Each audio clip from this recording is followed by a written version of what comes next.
Olha, nós começamos a edição de hoje falando sobre os casos de dengue, uma doença que está se espalhando por todo o Brasil e aqui no litoral do Paraná tem feito muitos casos, né?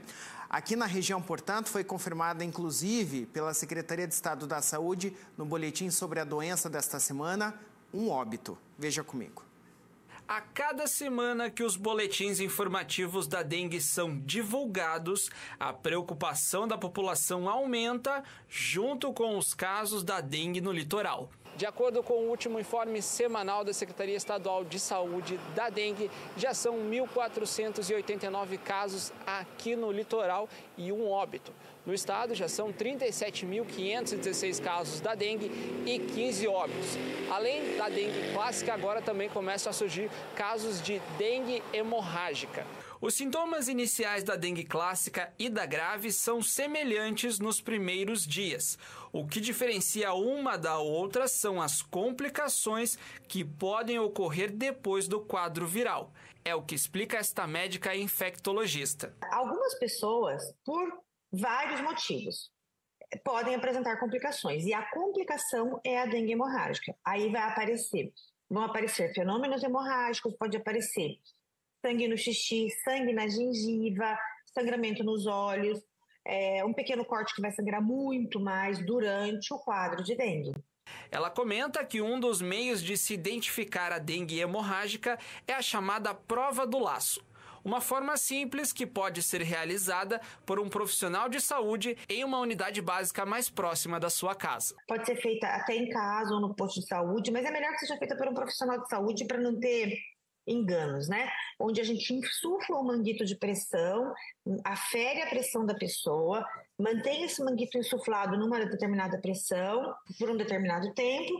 Quando retira, vê lá se está fazendo bolinhas vermelhas, que a gente chama de petequias.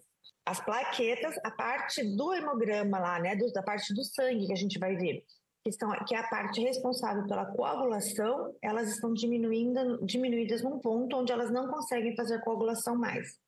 Então, podem aparecer fenômenos hemorrágicos espontâneos e aparecer também pequenas hemorragias que indicam que o quadro está se agravando. E a partir daí pode desenvolver choque e aí sim ser muito grave e ameaçador à vida. E além disso, é comum pessoas se automedicarem quando sentem algum sintoma da dengue. Mas cuidado! Alguns medicamentos podem ser prejudiciais, piorando ainda mais o estado clínico do paciente. Teve uma febre, começou a se automedicar com medicações não indicadas para dengue, que a gente tem várias medicações que não são indicadas, mas principalmente os anti-inflamatórios todos, aspirina, essas medicações combinadas, tipo, que tem várias medicações junto, tipo Dorflex, Miozan, essas coisas que o pessoal estão acostumados a usar para sintomas leves de qualquer coisa, começa a usar esse tipo de medicação para atenuar os sintomas da dengue clássica, e aí ela pode isso facilitar a evolução para a dengue hemorrágica. Para as pessoas que fazem parte do chamado grupo de risco, ou seja, crianças, idosos e pessoas com comorbidades, o alerta tem que ser ainda maior, pois elas têm mais probabilidade de desenvolver o quadro hemorrágico da dengue. A partir do momento em que tem uma suspeita de dengue, ele vai ter que ser acompanhado para ver se essa coisa não está piorando. Algumas pessoas necessitam de maior aporte de líquido, inclusive como soro. A grande maioria dos pacientes adultos jovens, sem doenças, podem ficar em casa repousando num ambiente fresco, ventilado, usando repelente, pelo amor de Deus, porque se ele está com dengue, o mosquito picar, ele vai sair transmitindo dengue para os outros, e tomar muito líquido. Qualquer sinal diferente, apareceu o xixi, não consegue levantar, não consegue responder, não consegue mais comer, está vomitando muito, não consegue beber, não consegue comer, tem que ir procurar ajuda, porque vai desidratar gravemente com alto risco de desenvolver complicações.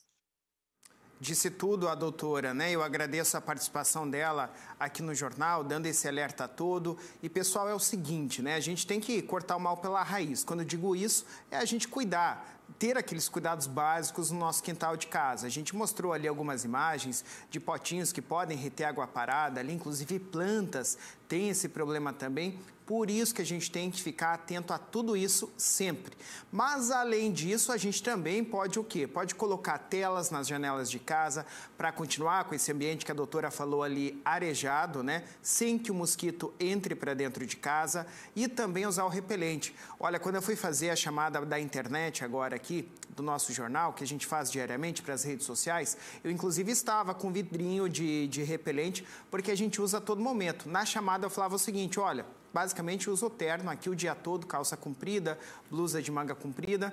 E mesmo assim estou aqui passando o repelente nas mãos, como perfume aqui no pescoço, porque o mosquito pode vir no menor espaço de pele aqui descoberta, ele pode vir aqui te picar e se ele estiver então infectado, te transmitir a dengue. Realmente é uma doença muito complicada. Eu já tive, não quero ter de novo e é por isso que eu me tomo banho, literalmente, de repelente todos os dias, várias vezes ao dia. Gente, precisamos nos cuidar. Temos que cuidar lá do início, do nosso quintal de casa, por onde a gente passa. Se a gente vê algo que pode reter essa água parada, temos que eliminar por ali. Mas também podemos ter essas outras precauções aí com relação ao nosso corpo diretamente falando ali, como é o caso do repelente, né?